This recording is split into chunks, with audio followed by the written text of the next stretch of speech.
All right, continuing on. Proof is not hard. I promise it's not hard. If we would plug in negative x into the cosine h function, you actually would just do a negative x first, right? And then plus, this would become a negative x all over 2. So we could rewrite that as e to the negative x plus e to the positive x all over 2. Well, let's think of what this function is.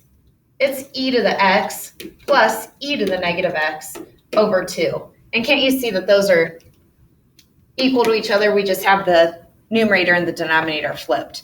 So we've just proved number 3. All right, question number 4 is another proof.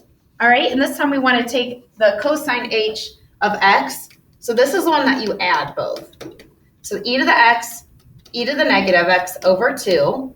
And then we're subtracting the sine h function is e to the x minus e to the negative x all over 2.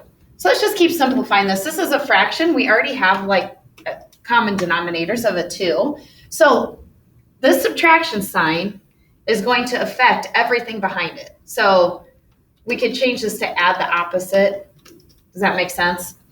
So what do you guys notice? E to the x minus e to the x cancels. And then here we have 2 e to the negative x's. And then cancel out the 2, and look what you have left. So we just proved that. We just proved it. I'm not going to repeat it. Okay, question number 5. We are going to skip and go ahead and go to number 6. Now we're dealing with the derivatives. Okay, so what we have going on here is we have a product rule. So remember, fg prime plus f prime g. Okay, so we're going to leave f alone, and then the derivative of cos h is sine h, plus the derivative of e to the x, do you guys remember, is still e to the x, and then we just leave g alone.